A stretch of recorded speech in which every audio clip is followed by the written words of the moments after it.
कहते हैं जब बेटी की विदाई होती है तो सिर्फ एक लड़की नहीं जाती, उसके साथ घर की हंसी का एक हिस्सा, आंगन की चहक और माँ के दिल का सबसे मुलायम कोना भी चला जाता है। लेकिन सबसे बड़ा सवाल यह है, क्या बेटी सच में अपने घर से चली जाती है या हम ही उसे धीरे धीरे दूर कर देते हैं। नमस्कार। आज कथा साहित्य में सुनिए मेरी लिखी एक कहानी, आंगन का अधिकार। यह कहानी हमें सिखाती है कि रिश्तों में अपनापन और मिठास किस तरह बनी रहे। आर्या बचपन से ही उस घर की सबसे चंचल आवाज थी, क्योंकि जब वो बोलती थी तो लगता था जैसे आंगन में अचानक कई चिड़ियां उतर आई हों, और जब वो हंसती थी तो घर की दीवारें तक मुस्कुरा उठती थीं। और शायद इसी कारण उसके पिता अक्सर कहा करते थे कि इस घर की असली धड़कन अगर कोई है तो वो आर्या ही है। और यह सुनकर वो खिलखिलाकर उनकी गर्दन में झूल जाती थी, जैसे यह दुनिया हमेशा ऐसे ही रहेगी और कभी कुछ नहीं बदलेगा। लेकिन समय हमेशा एक जैसा नहीं रहता, और धीरे धीरे वह दिन भी आ गया जब उसकी शादी तय हो गई। और उस दिन घर में खुशी तो बहुत थी, लेकिन उस खुशी के पीछे एक ऐसी खामोशी भी थी जिसे कोई खुलकर स्वीकार नहीं कर रहा था, क्योंकि हर कोई जानता था कि अब घर का सबसे जीवंत हिस्सा धीरे धीरे इस घर से विदा होने वाला है। शादी की तैयारियां शुरू हो गईं। रिश्तेदार आने लगे। हर दिन नए कपड़े, नए गहने, नई सूचियां बनती और सुजाता पूरे दिन भागती रहती। लेकिन जब भी रात को सब सो जाते, तब वो चुपचाप आर्या के कमरे में जाकर बैठ जाती और उसकी बचपन की चीजों को देखकर रो लेती, क्योंकि उन्हें महसूस होने लगा था कि अब यह सिर्फ यादें रह जाएंगी। उधर आर्या भी बदल रही थी। पहले जहां वो हर छोटी बात पर खिलखिला देती थी, वहीं अब वो कई बार बिना वजह चुप हो जाती थी, जैसे उसके भीतर कोई अनकहा डर धीरे धीरे आकार ले रहा हो। और एक शाम जब वो आंगन में नीम के पेड़ के नीचे बैठी थी, तभी उसने अचानक अपनी माँ से वह सवाल पूछ लिया जो कई दिनों से उसके मन में घूम रहा था। माँ, शादी के बाद क्या सच में बेटी अपने ही घर में मेहमान बन जाती है? सुजाता यह सुनकर जैसे पत्थर बन गई, क्योंकि यह सवाल इतना सीधा था कि उसका जवाब देना आसान नहीं था। और कुछ क्षण बाद उन्होंने खुद को संभालते हुए कहा, नहीं बेटा, घर कभी किसी का पराया नहीं होता। लेकिन आर्या ने तुरंत कहा, तो फिर बुआ क्यों कमाने लगी और मौसी क्यों कहती हैं कि अब मायका सिर्फ यादों में रह गया है? यह सुनते ही सुजाता के मन में वर्षों पुरानी यादें लौट आईं, और उन्हें अपनी वही गलती याद आई जब उन्होंने अपनी ननद सीमा को अनजाने में यह महसूस करा दिया था कि उसका मायके आना घर पर बोझ बन जाता है। और शायद उसी दिन से सीमा के कदम धीरे धीरे इस घर से दूर होते चले गए थे। आर्या के उस प्रश्न के बाद घर का वातावरण कई दिनों तक वैसा नहीं रहा जैसा पहले हुआ करता था, क्योंकि जहां पहले शादी की तैयारियों के बीच हंसी और चहल पहल थी, वहीं अब सुजाता के मन में एक अनजाना अपराध बोध घर करने लगा था, जैसे उन्होंने जीवन में कहीं कोई बहुत बड़ी गलती की हो, जिसका असर अब उनकी अपनी बेटी के मन तक पहुंच गया हो। और शायद यही कारण था कि वो हर छोटी बात पर आर्या के चेहरे को पढ़ने की कोशिश करती रहती, जैसे यह जान लेना चाहती हूं कि उसके मन में कहीं कोई डर अब भी बाकी तो नहीं है। उधर आर्या भी खुद को समझाने की कोशिश कर रही थी कि वो बेवजह सोच रही है, क्योंकि उसके होने वाले पति आदित्य और उनके परिवार के लोग बहुत स्नेही थे। लेकिन फिर भी जब भी वो अपनी अलमारी में कपड़े जमाते हुए उन कपड़ों को देखती जिन्हें वो बचपन से पहनती आई थी, तब उसके भीतर एक खालीपन उठ खड़ा होता था, जैसे कोई धीरे-धीरे उससे उसका अपना संसार छीन रहा हो और वो चाहकर भी उसे रोक नहीं पा रही हो। समय अपनी गति से चलता रहा और आखिर वह दिन भी आ गया जिसका डर आर्या और सुजाता दोनों को था। विदाई का दिन। और उस दिन घर में जितनी भीड़ थी उतनी ही खामोशी भी थी, क्योंकि हर कोई जानता था कि अब इस घर की सबसे जीवंत आवाज इस आंगन में रोज नहीं गूंजेगी। और जब आर्या ने रोते हुए आंगन की मिट्टी को माथे से लगाया, तब उसे लगा जैसे वो केवल घर नहीं छोड़ रही, बल्कि अपने जीवन का एक हिस्सा यहीं छोड़ रही है। सुजाता ने उसे गले लगाकर बस इतना कहा, बेटा, यह घर हमेशा तुम्हारा रहेगा। लेकिन उसके भीतर एक आवाज उठी, क्या सच में? क्योंकि उन्हें अपनी ननद सीमा याद आ गई थी, जो कभी इसी तरह विदा होकर गई थी और धीरे धीरे इस घर से दूर होती चली गई थी। शादी के बाद शुरुआती महीनों में सब ठीक था। आर्या नई जिंदगी में खुद को ढाल रही थी। ससुराल में उससे सम्मान और स्नेह मिल रहा था। लेकिन हर रात जब वो अपने कमरे की खिड़की से बाहर देखती, तो उसे अपने मायके का वही नीम का पेड़ याद आता, जिसके नीचे बैठकर उसने अनगिनत शामें बिताई थीं और उसी याद के साथ उसकी आंखें भर आती थीं।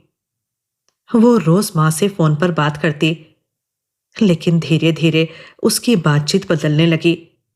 पहले जहां वो खुलकर हंसती और हर बात साझा करती थी, वहीं अब वो कई बार चुप हो जाती, जैसे उसके शब्दों के बीच कोई अदृश्य दूरी आ गई हो।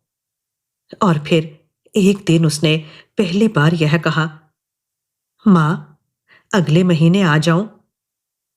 यह सुनकर सुजाता का दिल कसकर रह गया, क्योंकि उन्हें पहली बार महसूस हुआ कि बेटी अपने ही घर आने से पहले अनुमति मांग रही है। उन्होंने तुरंत कहा, पूछ क्यों रही हो? यह घर तुम्हारा है। लेकिन आर्या ने धीमे स्वर में कहा, फिर भी माँ, पूछ लेना अच्छा लगता है। सुजाता आर्या की झिझक समझ गई थी। दिन महीनों में बदले, महीने वर्षों में, और धीरे धीरे आर्या का मायके आना कम होने लगा, क्योंकि हर बार वो यह सोचकर रुक जाती कि कहीं उसके आने से किसी को असुविधा ना हो, कहीं भाभी को परेशानी ना हो, कहीं घर की दिनचर्या ना बिगड़ जाए। और यही सोचते सोचते उसने अपने मन में एक दूरी बना ली थी। उधर सुजाता हर बार उसके फोन के बाद घंटों चुप बैठी रहती, क्योंकि उन्हें महसूस होने लगा था कि बेटी का घर से दूर होना केवल दूरी नहीं है, ये उनके अपने व्यवहार की परछाई भी है, जो अब उनकी जिंदगी में लौटकर आई है। एक दिन राखी का त्योहार आया और कई वर्षों बाद आर्या मायके आई। लेकिन इस बार वो वैसी नहीं थी जैसे पहले हुआ करती थी। वो घर में हर चीज को ध्यान से देखती थी, जैसे यह जानना चाहती हो कि कहीं उसकी जगह अब बदल तो नहीं गई। और रात को जब वो माँ के पास बैठी, तो अचानक उसकी आंखों से आंसू बह निकले और उसने कहा, माँ, मुझे लगता है जैसे मैं अब इस घर की नहीं रही। यह सुनकर सुजाता का दिल टूट गया, क्योंकि उन्हें पहली बार पूरी तरह समझ आया कि बेटी के मन में जो डर है वह केवल परिस्थितियों का नहीं, उनके अपने अतीत का भी परिणाम है। उसी रात उन्होंने निर्णय लिया कि अब वो अपनी गलती को सुधारेंगी, चाहे जितना समय लगे। उन्होंने वर्षों बाद अपनी ननद सीमा को फोन किया और फोन लगाते ही उनकी आवाज कांप गई। सीमा, मैं बहुत गलत थी। दूसरी तरफ कुछ क्षण की चुप्पी रही, फिर धीमी आवाज आई, भाभी, अब यह बात कहने की क्या जरूरत? सुजाता रो पड़ी। जरूरत है, क्योंकि आज मेरी बेटी भी वही महसूस कर रही है जो तुमने किया था। यह सुनते ही सीमा की आवाज भी भर्रा गई। भाभी, मुझे घर की कमी नहीं थी। मुझे बस यह महसूस होता था कि अब मैं यहाँ की नहीं रही। सुजाता ने कहा, अब सब बदलना होगा, क्योंकि बेटियां और बहनें पराई नहीं होती। उस रात के बाद सुजाता ने ठान लिया कि वो अपने घर का माहौल बदलकर रहेंगी, ताकि कोई भी बेटी कभी यह महसूस ना करे कि उसका अपना घर उससे दूर हो गया है। कुछ दिनों बाद सीमा घर आई, और जब वर्षों बाद वो आंगन में खड़ी हुई तो उसकी आंखों से आंसू बह निकले, क्योंकि उसे लगा जैसे समय ने बहुत लंबा चक्कर लगाया है, लेकिन आखिर उसे वापस उसी जगह ला खड़ा किया है जहां से वो कभी दूर हुई थी। सुजाता ने उसे गले लगाकर कहा, अब कोई दूरी नहीं रहेगी। और उसी पल वर्षों का जमा दर्द पिघल गया। आर्या यह सब देख रही थी, और उसके मन में धीरे धीरे एक विश्वास लौट रहा था कि घर की दीवारें नहीं, दिल तय करते हैं कि कौन अपना है और कौन पराया। सीमा के वर्षों बाद मायके लौटने का वह दिन इस घर के लिए केवल एक मुलाकात नहीं था, बल्कि जैसे समय की एक लंबी गांठ खुलने का क्षण था। क्योंकि जब वो आंगन में कदम रख रही थी तो उसकी चाल में वही संकोच था जो कभी आर्या के मन में जन्म ले चुका था। और सुजाता यह सब देखकर भीतर ही भीतर कांप रही थी, क्योंकि उन्हें साफ दिखाई दे रहा था कि एक छोटी सी दूरी, एक अनजानी उपेक्षा और कुछ अनकहे शब्द किस तरह वर्षों तक रिश्तों को चुपचाप तोड़ते रहते हैं, बिना किसी शोर के, बिना किसी शिकायत के। और घर के लोग समझ ही नहीं पाते कि टूटन कब शुरू हुई थी। सीमा जब आंगन के बीच पहुंची तो उसकी नजर सबसे पहले उसी नीम के पेड़ पर गई जिसके नीचे वो बचपन में बैठकर अपनी माँ के साथ बातें करती थी। और उसे देखते ही उसकी आंखों से आंसू बह निकले, क्योंकि समय चाहे कितना भी बदल जाए, बचपन की जगहें दिल से कभी मिटती नहीं। वे हमेशा उसी तरह खड़ी रहती हैं, जैसे किसी की प्रतीक्षा कर रही हों, और शायद उसी प्रतीक्षा का नाम ही मायका होता है। सुजाता ने आगे बढ़कर उसका हाथ पकड़ा और धीरे से कहा, घर आने में इतनी देर क्यों कर दी? सीमा ने हल्की मुस्कान के साथ कहा, घर से दूर जाने में समय नहीं लगता भाभी, लेकिन लौटने का साहस जुटाने में बहुत समय लग जाता है। उसके इन शब्दों ने सुजाता के दिल को भीतर तक छू लिया, क्योंकि उन्हें लगा जैसे वो अपनी बेटी आर्या की आवाज सुन रही हों, जो कुछ वर्षों पहले यही डर अपने भीतर दबाए बैठी थी। उस दिन घर का माहौल ही अलग था। लौटे रिश्तों की गर्माहट हर जगह फैल गई थी, और शाम होते होते जब सभी लोग आंगन में बैठ गए तो पहली बार इतने वर्षों बाद हंसी की वही पुरानी आवाजें घर में गूंज उठी। और उस दिन सुजाता ने महसूस किया कि घर की असली रौनक किसी सजावट या समारोह से नहीं, बल्कि रिश्तों के खुलेपन से आती है। आर्या उस दिन देर तक सीमा के पास बैठी रही, और धीरे धीरे उसने महसूस किया कि उसकी बुआ का दर्द उसके अपने डर से कितना मिलता जुलता था। और जब उसने सीमा से पूछा, बुआ, क्या आपको सच में लगता था कि यह घर आपका नहीं रहा? तो सीमा ने बहुत शांत स्वर में कहा, घर तो हमेशा अपना ही रहता है बेटा, बस कई बार दिलों में जगह कम पड़ जाती है। यह वाक्य आर्या के दिल में हमेशा के लिए उतर गया। समय फिर आगे बढ़ा, वर्षों बीत गए, और धीरे धीरे जीवन अपनी गति से चलता रहा। लेकिन उस दिन के बाद इस घर का वातावरण पूरी तरह बदल गया था, क्योंकि अब कोई भी बेटी, बहन या रिश्तेदार इस घर में आने से पहले अनुमति नहीं मांगता था। और सुजाता खुद हर त्योहार पर फोन करके कहती, घर आ जाओ, यह घर तुम्हारा है। आर्या की जिंदगी भी आगे बढ़ रही थी। उसके 2 बच्चे हुए, जिम्मेदारियां बढ़ी, लेकिन उसके मन में हमेशा यह विश्वास बना रहा कि उसका मायका उसका अपना है, और यही विश्वास उसे हर मुश्किल समय में भीतर से मजबूत बनाए रखता था। फिर एक दिन ऐसा आया जिसने इस घर की कहानी को हमेशा के लिए बदल दिया। सुजाता अचानक बीमार पड़ गई और उनकी तबीयत तेजी से गिरने लगी। और जब डॉक्टरों ने कहा कि अब समय बहुत कम है, तो घर में एक अजीब सी खामोशी छा गई, क्योंकि हर कोई जानता था कि अब इस घर की वह स्तंभ जिसने इतने वर्षों तक रिश्तों को जोड़े रखा, धीरे धीरे उनसे दूर होने वाली है। आर्या यह खबर सुनते ही भागकर मायके पहुंची, और जब उसने मां का कमजोर हाथ अपने हाथों में लिया, तो उसकी आंखों से आंसू रुक ही नहीं रहे थे, क्योंकि उसे अचानक वही दिन याद आ गया जब उसने अपनी मां से पूछा था, क्या बेटी शादी के बाद पराई हो जाती है? सुजाता ने बड़ी मुश्किल से अपनी आंखें खोली और धीमे से कहा, आर्या, एक बात याद रखना। आर्या झुककर बोली, हाँ मां।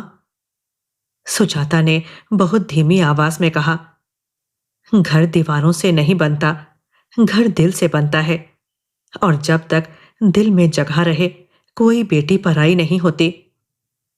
इतना कहकर उनकी आंखें धीरे धीरे बंद हो गईं।